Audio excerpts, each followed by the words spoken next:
ನಿನ್ನೆ ಪ್ರೀತಿಸುವೆ ಭಾಗ 82. ಇಕ್ಷಾ ತನ್ನ ರೂಮಲ್ಲಿ ಕುಳಿತು ರೆಡ್ಡಿಗೆ ಯಾವ ರೀತಿ ತೊಂದರೆ ಕೊಡಬಹುದು ಅಂತ ಆಲೋಚಿಸುತ್ತಿದ್ದಳು. ಆಗ ರೂಮಿನೊಳಗೆ ಬಂದ ಚಿನ್ಮಯ್ ಕಬೋರ್ಡಲ್ಲಿ ತನ್ನ ಬಟ್ಟೆಗಾಗಿ ತಡಕಾಡತೊಡಗಿದನು. ಬಟ್ಟೆ ತಗೊಂಡು ಫ್ರೆಶ್ ಆಗಲು ಹೋದನು. ಇಕ್ಷಾ ಒಂದು ಕ್ಷಣ ಕಬೋರ್ಡಿನತ್ತ ದೃಷ್ಟಿ ಹಾಯಿಸಿದಳು. ಅವನ ಬಟ್ಟೆಗಳೆಲ್ಲ ಚಿಲ್ಲಾಪಿಲ್ಲಿಯಾಗಿದ್ದವು. ಅಲ್ಲಿಂದ ಎದ್ದು ಕಬೋರ್ಡ್ ಹತ್ತಿರ ಹೋಗಿ ಒಂದೊಂದಾಗಿ ಅವನ ಬಟ್ಟೆಗಳನ್ನು ಮಡಚಿಡತೊಡಗಿದಳು. ಫ್ರೆಶ್ ಆಗಿ ಬಂದ ಚಿನ್ಮಯ್ ಅವಳು ಮಾಡುತ್ತಿದ್ದ ಕೆಲಸವನ್ನು ನೋಡಿ ಒಂದು ಕ್ಷಣ ಖುಷಿಗೊಂಡನು. ತನ್ಮಯನನ್ನು ನೆನೆಸಿಕೊಂಡಾಗ ಅವನ ಖುಷಿ ಜಾಸ್ತಿ ಹೊತ್ತಿರದೆ ಮುಖದಲ್ಲಿದ್ದ ಖುಷಿ ಮಾಯವಾಗಿ ಕಬೋರ್ಡ್ ಹತ್ತಿರ ಹೋಗಿ ಅವಳ ಕೈಯಲ್ಲಿದ್ದ ಬಟ್ಟೆಯನ್ನು ಕಿತ್ತುಕೊಂಡು, ನನ್ನ ಕೆಲಸನ ನಾನೇ ಮಾಡ್ಕೊಳ್ತೇನೆ, ನೀನು ಮಾಡುವ ಅವಶ್ಯಕತೆ ಇಲ್ಲ. ಈಗ ನಿನ್ನ ಕೈಯಲ್ಲಿ ಮಾಡಿಸ್ಕೊಂಡು ಮತ್ತೆ ಅದೇ ರೂಢಿಯಾಗಿಬಿಟ್ರೆ ಕಷ್ಟ.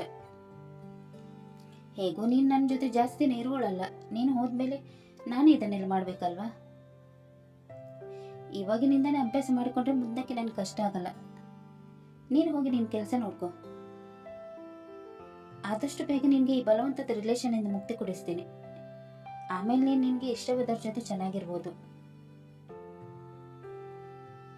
ನನ್ನಿಂದ ನೀನು ಕಷ್ಟ ಅನುಭವಿಸೋ ಅಗತ್ಯ ಇಲ್ಲ. ಮನೆಯ ಮರ್ಯಾದೆಗೋಸ್ಕರ ಬಲವಂತವಾಗಿ ನನ್ನ ಜೊತೆ ಇರುವ ಅವಶ್ಯಕತೆನೇ ಇಲ್ಲ ಅಂತ ಹೇಳಿ ತನ್ನ ಬಟ್ಟೆಗಳನ್ನು ಒಂದೊಂದಾಗಿ ಕಬೋರ್ಡಲ್ಲಿ ತುಂಬಿ ಅಲ್ಲಿಂದ ಹೊರ ನಡೆದನು. ಇಕ್ಷಾಳಿಗೆ ಇವನು ಏನು ಹೇಳುತ್ತಿದ್ದಾನೆ ಅಂತ ಅರ್ಥವಾಗದೆ ಹೋಯಿತು. ಏನಾಗಿದೆ ಇವನ್ಗೆ? ಯಾಕೆ ಈ ರೀತಿ ಹೋದ? ಇವನ್ ಜೊತೆ ಬಲವಂತಾಗಿ ಇದ್ದೀನಿ ಅಂತ ನಾನು ಯಾವತ್ತು ಇವನ್ಗೆ ಹೇಳಿದ್ದೀನಿ? ಕುಡಿದಿದ್ದಾನೋ ಹೇಗೆ? ಇವನನ್ನು ಆಮೇಲೆ ನೋಡ್ಕೊಂಡ್ರಾಯ್ತು, ಮೊದಲು ಹೋಗಿ ಕಾಫಿ ಕುಡಿಬೇಕು ಅಂತ ಅಂದುಕೊಂಡು ಹಾಲಿಗೆ ಬಂದಳು. ಅಷ್ಟರಲ್ಲಿ ಎಲ್ಲರೂ ಹಾಲಲ್ಲಿ ಕುಳಿತು ಕಾಫಿ ಕುಡಿಯುತ್ತಿದ್ದರು. ಇವಳು ಕೂಡ ಅವರ ಜೊತೆ ಕೂತು ಕಾಫಿ ಕುಡಿಯತೊಡಗಿದಳು. ಆಗ ಚಿನ್ಮಯ್ ಮಾತು ಮುಂದುವರಿಸುತ್ತಾ, ಡ್ಯಾಡ್, ನಾನು ಮೊನ್ನೆನೇ ಹೇಳಿದ್ದಲ್ವಾ ಹೊಸದಾಗಿ ಬಿಸ್ನೆಸ್ ಸ್ಟಾರ್ಟ್ ಮಾಡ್ತೀನಿ ಅಂತ.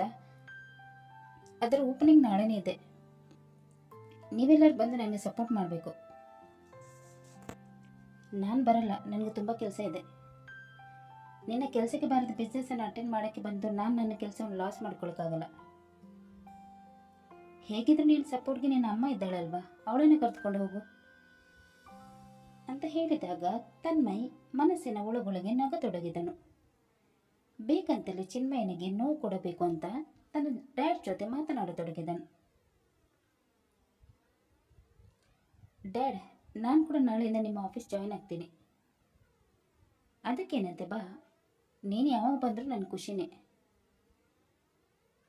ಡ್ಯಾಡ್, ಇಕ್ಷಾ ಕೂಡ ಬರಲಿ, ಅವಳು ಮನೆಯಲ್ಲಿದ್ದು ಏನು ಮಾಡ್ತಾಳೆ ಅಂತ ಅಂದಾಗ ಲಲಿತಮ್ಮರವರಿಗೆ ಹಾಗೂ ಶಾಲಿನಿ ಅವರಿಗೆ ಕೋಪ ಬರತೊಡಗಿತ್ತು. ಶಾಲಿನಿ ಅವರ ಕೋಪದಿಂದ, ಅವಳು ಯಾಕೆ ನಿನ್ನ ಜೊತೆ ಬರಬೇಕು? ನಾಳೆ ಅವಳು ಗಂಡ ಹೊಸದಾಗಿ ಬಿಸ್ನೆಸ್ ಶುರು ಮಾಡ್ತಾ ಇದ್ದಾನೆ. ಅವಳು ಅಲ್ಲಿ ಹೋಗೋದು ಬಿಟ್ಟು ನಿನ್ನ ಜೊತೆ ಯಾಕೆ ಬರ್ತಾಳೆ? ಅವಳು ಚಿನ್ಮಯ್ ಜೊತೆ ಹೋಗ್ತಾಳೆ, ನೀನು ಬೇಕಾದರೆ ಹೋಗು.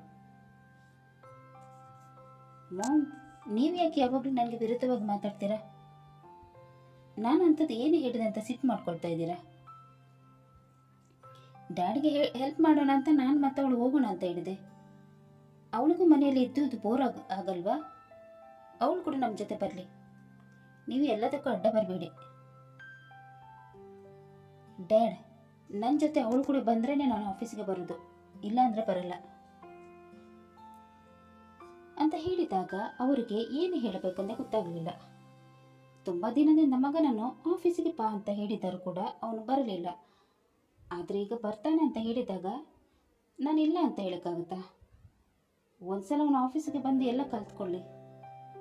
ಅದಕ್ಕೋಸ್ಕರ ಇವಳನ್ನು ಕೂಡ ನಮ್ಮ ಜೊತೆ ಕರೆದುಕೊಂಡು ಹೋದರೆ ತಪ್ಪಿಲ್ಲ. ನನ್ನ ಮಗ ದಾರಿಗೆ ಬರಬೇಕಂದ್ರೆ ಇವಳು ಇವನ ಜೊತೆ ಇರಬೇಕು. ಒಂದ್ಸಲ ಇವನು ಎಲ್ಲ ಕೆಲಸ ಕಲ್ತ್ಕೊಂಡ ಅಂದರೆ ಮತ್ತೆ ಇವಳನ್ನು ಮನೆಯಲ್ಲಿ ಕೂರಿಸಿದ್ರೆ ಆಯಿತು. ಮೊದಲು ನನ್ನ ಮುದ್ದಿನ ಮಗ ಉದ್ಧಾರ ಆಗಬೇಕು. ಅದಕ್ಕೋಸ್ಕರ ನಾನು ಏನು ಬೇಕಾದ್ರೂ ಮಾಡ್ತೀನಿ ಅಂತ ಮನಸ್ಸಿನೆಲ್ಲ ಅಂದುಕೊಂಡು, ಸರಿ, ಅವಳು ಬರ್ತಾಳೆ ಅಂದರೆ ಅವಳು ಕೂಡ ಬರಲಿ. ಏನಮ್ಮ, ನಾಳೆ ನಮ್ಮ ಜೊತೆ ಆಫೀಸ್ಗೆ ಬರ್ತೀಯಲ್ವಾ ಅಂತ ಕೇಳಿದಾಗ ಅವಳಿಗೆ ಏನು ಹೇಳಬೇಕೆಂದು ತೋಚದಾಯಿತು. ಏನು ಮಾಡಲಿ ಈಗ ನಾನು? ಒಂದು ಕಡೆ ಇವನ ಆಫೀಸ್ ಸ್ಟಾರ್ಟಪ್ ಇದೆ, ಇನ್ನೊಂದು ಕಡೆ ರೆಡ್ಡಿನ ಬರ್ಬಾದ್ ಮಾಡಲು ಒಳ್ಳೆ ಚಾನ್ಸ್ ಸಿಗ್ತಾ ಇದೆ. ಈ ಗಳಿಗೆನೆ ಮಿಸ್ ಮಾಡಿಕೊಂಡ್ರೆ ಮತ್ತೆ ನನಗೆ ಈ ಚಾನ್ಸ್ ಸಿಗಲ್ಲ. ನನ್ನ ಶತ್ರುವಿನ ಮನಸ್ಸು ಗೆಲ್ಲಬೇಕಂದ್ರೆ ನಾನು ಅವನ ಮಾತು ಕೇಳಲೇಬೇಕು ಅಂತ ಮನಸ್ಸಿನಲ್ಲಿ ಅಂದುಕೊಂಡು, ಸರಿ ಮಾವ, ನೀವು ಹೇಳಿದ ಮಾತಿಗೆ ನಾನು ಇಲ್ಲ ಅಂತೀನ, ನಾಳೆ ನಾನು ಕೂಡ ನಿಮ್ಮ ಜೊತೆ ಬರ್ತೀನಿ ಅಂದಾಗ ಚಿನ್ಮಯನಿಗೆ ಬೇಜಾರಾಗಿ ಅವನ ಮುಖ ಚಿಕ್ಕದಾಯಿತು. ಇದನ್ನು ಗಮನಿಸಿದ ತನ್ಮಯ್ ಖುಷಿಯಿಂದ ಮೆಲ್ಲನೆ ನಗತೊಡಗಿದನು. ಚಿನ್ಮಯನನ್ನು ನೋಡಿ ಶಾಲಿನಿ ಅವರಿಗೆ ತುಂಬಾನೇ ನೋವಾಯಿತು. ಎಲ್ಲರೂ ಕಾಫಿ ಕುಡಿದು ಅಲ್ಲಿಂದ ಹೊರ ನಡೆದರು. ಅಲ್ಲಿ ಚಿನ್ಮಯ್ ಅವನ ತಾಯಿ ಅಜ್ಜಿಯ ಬಿಟ್ಟು ಬೇರೆ ಯಾರೂ ಇರಲಿಲ್ಲ. ಮೊದಲ ಬಾರಿ ಅಜ್ಜಿಗೆ ಚಿನ್ಮಯನನ್ನು ನೋಡಿ ಅಯ್ಯೋ ಅನಿಸಿತು. ನಿನ್ನ ಹೆಂಡತಿಯನ್ನು ಕಂಟ್ರೋಲಲ್ಲಿ ಇಟ್ಕೋ, ಇಲ್ಲಾಂದ್ರೆ ಕೈ ತಪ್ಪಿ ಹೋಗ್ತಾಳೆ. ಗಂಡನ ಖುಷಿ ಬಿಟ್ಟು ಹೆಂಡತಿಗೆ ಬೇರೆ ಯಾವುದೂ ಇರಬಾರ್ದು. ಇಲ್ಲಿ ನಿನ್ನ ಹೆಂಡತಿಗೆ ನೀನು ಖುಷಿ ಬಿಟ್ಟು ಅವಳು ಖುಷಿನೇ ಮುಖ್ಯ.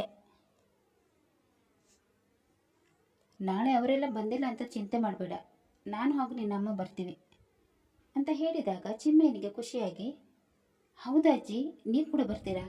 ನನಗೆ ನಂಬಕ್ಕೇನೆ ಆಗ್ತಾ ಇಲ್ಲ. ನಿನಗೆ ನಾನಂದ್ರೆ ಇಷ್ಟ ಇಲ್ಲ ಅಲ್ವಾ, ಅದಕ್ಕೆ ಬರಲ್ಲ ಅಂತ ಅಂದ್ಕೊಂಡೆ. ಆದರೆ ನೀವು ಬರ್ತೀರಾ ಅಂತ ಹೇಳಿದ್ರಲ್ಲ, ನನಗೆ ತುಂಬಾ ಖುಷಿ ಆಗ್ತಿದೆ ಅಜ್ಜಿ. ನನಗೆ ನೀನು ಅಂದ್ರೆ ಇಷ್ಟನೇ, ನಾನು ಯಾಕೆ ನಿನ್ನನ್ನು ದ್ವೇಷ ಮಾಡಲಿ? ಹಾಂ, ಮಗನ ಮೇಲಿನ ಮಮಕಾರಕ್ಕೆ ನಿನ್ನ ಮೇಲೆ ಕೋಪ ಇರೋದು ನಿಜ. ನೀನು ನನ್ನ ಮಗನ ಮಾತು ಕೇಳ್ಕೊಂಡಿದ್ರೆ ಇವತ್ತು ನೀನು ಅವನ ಆಫೀಸಿನಲ್ಲಿ ಎಲ್ಲ ಜವಾಬ್ದಾರಿಯನ್ನು ವಹಿಸ್ಕೊಳ್ತಾ ಇದ್ದೆ. ನೀನು ಅವನಿಗೆ ವಿರುದ್ಧವಾಗಿರೋದ್ರಿಂದ ಅವನಿಗೆ ನಿನ್ನ ಮೇಲೆ ಕೋಪ ಬರುತ್ತೆ. ಅವನು ಕೋಪ ಮಾಡಿಕೊಳ್ಳೋದನ್ನು ನೋಡಿದಾಗಲೆಲ್ಲ ನನಗೆ ನಿನ್ನ ಮೇಲೆ ಕೋಪ ಬರುತ್ತೆ ಅಷ್ಟೇ. ಅದನ್ನು ಬಿಟ್ಟು ನನಗೆ ನಿನ್ನ ಮೇಲೆ ಯಾವ ದ್ವೇಷನೇ ಇಲ್ಲ. ನೀನು ಚೆನ್ನಾಗಿರ್ತೀಯ ಅಂದರೆ ನಾನು ನಿನಗೆ ಸಪೋರ್ಟ್ ಮಾಡ್ದಿರ್ತೀನ? ಅದೇನು ಮಾಡಬೇಕು ಅಂದ್ಕೊಂಡಿದ್ದೆ ಮಾಡು. ನಾನು ಮತ್ತು ನಿನ್ನ ಅಮ್ಮ ನಿನಗೆ ಸಪೋರ್ಟ್ ಮಾಡ್ತೀವಿ. ಥ್ಯಾಂಕ್ ಯು ಅಜ್ಜಿ ಅಂತ ಹೇಳಿ ಅವನು ಅವರನ್ನು ತಪ್ಪಿಕೊಂಡನು. ಇವರಿಬ್ಬರನ್ನು ನೋಡಿ ಶಾಲಿನಿ ಅವರಿಗೆ ತುಂಬಾನೇ ಖುಷಿಯಾಯಿತು. ಮಗನಿಗೆ ಧೈರ್ಯ ಹೇಳಿ ಹೊರತುಂಬಿಸುತ್ತಾ ನಾಳೆಗಾಗಿ ಪ್ರಿಪೇರ್ ಆಗಲು ಹೇಳಿದರು. ಮಗನಿಗೆ ಧೈರ್ಯ ಹೇಳಿದ್ದಾಯಿತು, ಆದರೆ ತನ್ಮಯ್ ಮತ್ತು ಇಕ್ಷಳನ ಜೊತೆಯಾಗಿರೋಕೆ ಬಿಡಬಾರ್ದು. ನಾಳೆ ಅವಳು ಚಿನ್ಮಯನ ಜೊತೆ ಹೋಗಬೇಕು ವಿನ ತನ್ಮಯನ ಜೊತೆ ಅಲ್ಲ. ತನ್ಮಯನ ಜೊತೆ ಹೋಗದಂತೆ ನಾನು ಅವಳನ್ನು ತಡಿಬೇಕು. ಈಗಲೇ ಹೋಗಿ ಅವಳಿಗೆ ಬುದ್ಧಿ ಹೇಳ್ತೀನಿ ಅಂತ ಅಂದುಕೊಂಡು ಇಕ್ಷಳ ಹತ್ತಿರ ಹೋದರು. ಇಕ್ಷ ಖುಷಿಯಿಂದ ಮುಂದಿನ ಪ್ಲಾನನ್ನು ಯಾವ ರೀತಿ ಎಕ್ಸಿಕ್ಯೂಟ್ ಮಾಡಬೇಕು ಅಂತ ಯೋಚಿಸ್ತಾ ಇದ್ಲು. ತನ್ನ ಬಳಿ ಬಂದ ಅತ್ತೆಯನ್ನು ನೋಡಿದವಳು, ಅತ್ತೆ ನೀವೇನಿಲ್ಲಿ? ಹೇಳಿದ್ರೆ ನಾನೇ ಬರ್ತಾ ಇದ್ದೆ ಅಲ್ವಾ? ಈಗ ಬಂದಾಯ್ತಲ್ವಾ? ನನಗೆ ನಿನ್ನ ಜೊತೆ ಸ್ವಲ್ಪ ಮಾತನಾಡಕ್ಕಿದೆ. ಹೇಳಿ ಅತ್ತೆ, ಏನು ವಿಷಯ? ನಿನ್ನ ಹಾಗೂ ತನ್ಮಯನ ಮಧ್ಯೆ ಏನು ನಡೀತಿದೆ ಅಂತ ನನಗೆಲ್ಲ ಗೊತ್ತು ಅಂತ ಹೇಳಿದಾಗ ಇಕ್ಷಳಿಗೆ ಆಶ್ಚರ್ಯವಾಗಿ ಸ್ವಲ್ಪ ನರ್ವಸ್ ಆಗಿ ಅವರ ಕಡೆ ನೋಡಿದಳು.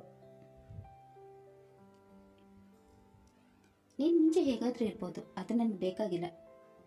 ಈಗ ನೀನು ನನ್ನ ದೊಡ್ಡ ಮಗನ ಹೆಂಡತಿ ಆದವಳು ಗಂಡನ ಕಷ್ಟ ಸುಖದಲ್ಲಿ ಭಾಗಿಯಾಗದವಳು ಧರ್ಮ. ಅದನ್ನು ಬಿಟ್ಟು ಹಳೆ ಪ್ರೇಮಿ ಜೊತೆ ಸುತ್ತಾಡೋದಲ್ಲ. ನನ್ನ ಮಗನಿಂದ ತಪ್ಪು ನಡೆದಿರ್ಬೋದು, ಆದರೆ ಅವನು ತನ್ನ ತಪ್ಪನ್ನು ತಿದ್ದುಕೊಳ್ತಾ ಇದ್ದಾನೆ. ಅವನ ತಪ್ಪನ್ನು ತಿದ್ದುಕೊಳ್ಳೋಕೆ ನೀನೊಂದು ಚಾನ್ಸ್ ಕೊಡು. ಅದನ್ನು ಬಿಟ್ಟು ನನ್ನ ಮಗನಿಗೆ ಮೋಸ ಮಾಡೋಕ್ಕೆ ನೋಡಿದ್ರೆ ಚೆನ್ನಾಗಿರಲ್ಲ. ಅವನು ತುಂಬ ಒಳ್ಳೆಯವನು. ಈ ಮನೇಲಿ ಅವನು ಒಳ್ಳೆತನಿಗೆ ಯಾರಿಗೂ ಅರ್ಥವಾಗಲ್ಲ. ಅವನಿಗೆ ಒಳ್ಳೆ ಕಡೆ ಹುಡುಕಿ ಮದುವೆ ಮಾಡಿಸ್ಬೇಕಂತ ಅಂದ್ಕೊಂಡಿದ್ದೆ. ಅಷ್ಟರಲ್ಲಿ ಇಷ್ಟೆಲ್ಲ ನಡೆದು ಹೋಯ್ತು. ಅವನು ಮಾಡಿದ ತಪ್ಪಿಗೆ ನೀನು ಅವನ ಜೊತೆ ಈ ರೀತಿ ವರ್ತಿಸೋದು ಸರಿಯಲ್ಲ. ನೀನು ತನ್ಮಯನನ್ನು ಪ್ರೀತಿ ಮಾಡಿರ್ಬೋದು, ಹಾಗಂತ ಚಿನ್ಮಯನಿಗೆ ಮೋಸ ಮಾಡೋದು ಸರಿಯಲ್ಲ ಅಲ್ವಾ? ಪ್ರೀತಿ ಎಲ್ಲರೂ ಮಾಡ್ತಾರೆ, ಆದರೆ ಮದುವೆ ಯಾರ ಜೊತೆ ಆಗೋದು ಅದು ಮುಖ್ಯ. ಲಂಡನ್ನಲ್ಲಿ ಬೆಳೆದವಳಿಗೆ ಇದೆಲ್ಲ ಅರ್ಥ ಆಗೋದು ಸ್ವಲ್ಪ ಕಷ್ಟನೇ. ನನ್ನ ಮಗ ನಿನ್ನಿಂದ ತುಂಬ ಅಪ್ಸೆಟ್ ಆಗಿದ್ದಾನೆ. ನೀವಿಬ್ಬರು ರೂಮಲ್ಲಿ ಮಾತನಾಡ್ತಿದ್ದನ್ನು ಕೇಳಿಸ್ಕೊಂಡು ತುಂಬಾ ನೋವು ಅನುಭವಿಸ್ತಿದ್ದಾನೆ. ನನ್ನ ಕಣ್ಣಿದ್ರು ನನ್ನ ಮಗ ನೋವು ಅನುಭವಿಸ್ತಾ ಇರೋದು ನನಗೆ ಸಹಿಸ್ಕೊಳಕ್ಕಾಗಲ್ಲ. ನೀನಂದ್ರೆ ಜೀವ ಬಿಡ್ತಾನೆ. ನಿನಗೋಸ್ಕರ ಏನು ಬೇಕಾದ್ರೂ ಮಾಡೋಕ್ಕೆ ರೆಡಿ ಇದ್ದಾನೆ. ನಿನ್ನನ್ನು ಹಾಗೂ ತನ್ಮಯನನ್ನು ಒಂದು ಮಾಡೋಕ್ಕೆ ಹೊರಟಿದ್ದಾನೆ. ಹಾಗಾಗಬಾರ್ದು. ಅದಕ್ಕೆ ನೀನು ಅವಕಾಶ ಮಾಡಿಕೊಡ್ಬಾರ್ದು. ನಿನಗೆ ಒಳ್ಳೆಯದನ್ನು ಬಯಸುವವನಿಗೆ ಮೋಸ ಮಾಡೋಕ್ಕೆ ನಿನಗೆ ಹೇಗಾದರೂ ಮನಸ್ಸು ಬರುತ್ತೆ? ನಾನು ಹೇಳಿದ್ರೆ ಅವ್ನು ನನ್ನ ಮಾತು ಕೇಳಲ್ಲ. ನೀನು ಅವನಿಗೆ ಡೈವರ್ಸ್ ಕೊಡಬಾರ್ದು. ಯಾವುದೇ ಕಾರಣಕ್ಕೂ ನೀನು ತನ್ಮಯನನ್ನು ಮದುವೆ ಆಗಬಾರ್ದು.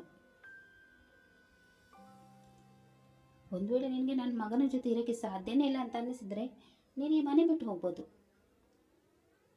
ಆದರೆ ತನ್ಮಯನ ಜೊತೆ ನಿನ್ನ ಮದುವೆ ಆಗೋಕ್ಕೆ ನಾನು ಖಂಡಿತ ಬಿಡಲ್ಲ. ನಿನ್ನ ಅತ್ತೆ ನಿನಗೆ ಸ್ವಾರ್ಥಿ ಅಂತ ಅನ್ನಿಸ್ಬೋದು. ನನ್ನ ಮಗನಿಗೋಸ್ಕರ ನಾನು ಸ್ವಾರ್ಥಿಯಾಗಿ ಕೆಟ್ಟವಳಾದರೂ ಪರವಾಗಿಲ್ಲ. ನನಗೆ ನನ್ನ ಮಗನ ಖುಷಿನೇ ಮುಖ್ಯ. ಅವನಿಗೋಸ್ಕರ ನಾನು ಏನು ಬೇಕಾದ್ರೂ ಮಾಡ್ತೀನಿ. ನಾಳೆ ಅವನ ಆಫೀಸ್ ಓಪನಿಂಗ್ ಇದೆ ಅಂತ ನಿಮಗೂ ಕೂಡ ಗೊತ್ತಿರಬೇಕಲ್ವಾ? ನೀನು ಅವನ ಜೊತೆನೇ ಹೋಗಬೇಕು, ತನ್ಮಯನ ಜೊತೆ ಅಲ್ಲ. ತನ್ಮಯ ನಿನ್ನ ಬಾಳಿನ ಮುಗಿದು ಹೋದಾತ್ಯ. ಮತ್ತೆ ಅದನ್ನು ಓದಕ್ಕೆ ಹೋದ್ರೆ ನಿನ್ಗೇನೆ ಕಷ್ಟ. ಈ ಮನೆಯಲ್ಲಿ ನನ್ನ ಚಿಕ್ಕ ಮಗನಿಗೆ ಎಲ್ಲರೂ ಜಾಸ್ತಿ ಬೆಲೆ ಕೊಡ್ತಾ ಇರ್ಬೋದು. ಹಾಗಂತ ನೀನು ನಿನ್ನ ಗಂಡನ ಬಿಟ್ಟು ಅವನ ಜೊತೆ ಓಡೋದು ಸರಿಯಲ್ಲ. ಇಷ್ಟರ ತನಕ ನಾನು ನಿನ್ಗೆ ಏನು ಹೇಳಿದ್ದೀನಿ ಅದೆಲ್ಲ ನಿನ್ನ ತಲೆಗೆ ಹೊಕ್ಕಿರ್ಬೇಕಲ್ವಾ? ಅದೆಲ್ಲ ನಿನ್ಗೆ ಅರ್ಥವಾಗಿದೆ ಅಂತ ಅಂದ್ಕೊಂಡಿರ್ತೀನಿ.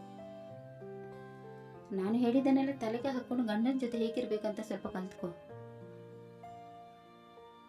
ಅಂತ ಹೇಳಿ ಕೋಪದಿಂದ ಅಲ್ಲಿಂದ ಹೊರ ನಡೆದರು. ಅವರ ಮಾತು ಕೇಳಿ ಯಾವ ರೀತಿ ರಿಯಾಕ್ಟ್ ಮಾಡ್ಬೇಕಂತ ತಿಳಿಯದೆ ಇಕ್ಷಾ ಸುಮ್ಮನಿದ್ದಳು. ಅವರು ಹೋಗಿ ಆದ್ಮೇಲೆ ನಿಟ್ಟುಸಿರು ಬಿಡುತ್ತಾ, ಈ ಅತ್ತೆಗೆ ಅವ್ರ ಮಗ ಅಂದ್ರೆ ಇಷ್ಟು ಪ್ರೀತಿ? ನಾನಿಲ್ಲಿ ಯಾರನ್ನು ಪ್ರೀತಿ ಮಾಡೋಕೆ ಬಂದಿಲ್ಲ. ನನ್ನ ಗುರು ಒಂದೇ, ಅದು ರೆಡ್ಡಿಯ ವಿನಾಶ. ಅದಕ್ಕೋಸ್ಕರ ನಾನು ನನಗೆ ಏನು ಅನ್ಸುತ್ತೆ ಹಾಗೆ ಮಾಡೋದು. ಗಂಡ ಹೆಂಡತಿ ಸಂಬಂಧ ಎಲ್ಲ ನಿಮ್ಗೆ ಬಿಟ್ಟಿರೋದತ್ತೆ. ನನಗೆ ಅದರಲ್ಲೆಲ್ಲ ಇಂಟ್ರೆಸ್ಟ್ ಇಲ್ಲ. ನನ್ನ ಗುರಿ ಸಾಧಿಸೋಕೆ ನಿಮ್ಮ ಚಿಕ್ಕ ಮಗನ ಅವಶ್ಯಕತೆ ನನಗಿದೆ. ಅದಕ್ಕೋಸ್ಕರ ಅವನ ತಾಳಕ್ಕೆ ತಕ್ಕಂತೆ ನಾನು ಕುಣಿಯಲೇಬೇಕು. ನಾಳೆ ಯಾರ ಜೊತೆ ಹೋಗ್ಬೇಕು ಅನ್ನೋದು ನನಗೆ ಬಿಟ್ಟಿದ್ದು. ನನಗೆ ಯಾರ ಅಡ್ವೈಸ್ ಕೂಡ ಬೇಕಾಗಿಲ್ಲ. ನೀವು ನನ್ನನ್ನು ಕಂಟ್ರೋಲ್ ಮಾಡೋಕ್ಕೆ ಬರಬೇಡಿ ಅತ್ತೆ. ಹಾಗೇನಾದ್ರೂ ಕಂಟ್ರೋಲ್ ಮಾಡೋಕ್ಕೆ ಬಂದರೆ ನಾನು ನಿಮ್ಮನ್ನು ಅತ್ತೆ ಅಂತ ನೋಡ್ತೀನಿ, ನಿಮ್ಮ ಜೊತೆ ಕೆಟ್ಟದಾಗಿ ನಡೆದುಕೊಳ್ಬೇಕಾಗುತ್ತೆ. ಇಕ್ಷಾ ಏನಿದ್ರು ಅವಳ ಮಾತನ್ನು ಬಿಟ್ಟು ಬೇರೆ ಯಾರ ಮಾತನ್ನು ಕೂಡ ಕೇಳುವಳಲ್ಲ. ನನ್ನ ಪಪ್ಪನ ಸಾವಿಗೆ ನಾನು ಪ್ರತೀಕಾರ ತೀರಿಸ್ಕೊಳ್ತೀನಿ. ನನ್ನ ದಾರಿಗೆ ಯಾರಾದರೂ ಅಡ್ಡ ಬಂದರೆ ನಾನು ಮನುಷ್ಯನಾಗಿರಲ್ಲ. ನೀವು ನನ್ನಿಂದ ದೂರ ಇದ್ರೆ ಚಂದ ಅತ್ತೆ ಅಂತ ಅಂದುಕೊಂಡು ಕೋಪ ಮಾಡಿಕೊಳ್ಳತೊಡಗಿದಳು. ಕತೆ ಮುಂದುವರಿಯುವುದು. ಇಕ್ಷಾ ತನ್ಮಯನ ಜೊತೆ ಹೋಗುತ್ತಾಳೋ ಅಥವಾ ಚಿನ್ಮಯನ ಜೊತೆ ಹೋಗುತ್ತಾಳೋ ಅನ್ನೋದನ್ನು ತಿಳಿಯಲು ಮುಂದಿನ ಸಂಚಿಕೆಗಾಗಿ ಕಾಯೋಣ. ಅಲ್ಲಿ ತನಕ ಈ ಕತೆ ನಿಮಗೆ ಇಷ್ಟವಾದಲ್ಲಿ ಲೈಕ್ ಮಾಡಿ, ಶೇರ್ ಮಾಡಿ ಮತ್ತು ಸಬ್ಸ್ಕ್ರೈಬ್ ಮಾಡೋದನ್ನು ಮಾತ್ರ ಮರಿಬೇಡಿ. ಹಾಗೆ ಕತೆ ಹೇಗಿದೆ ಅಂತ ಕಮೆಂಟ್ ಬಾಕ್ಸಲ್ಲಿ ತಿಳಿಸಿ. ಧನ್ಯವಾದಗಳು.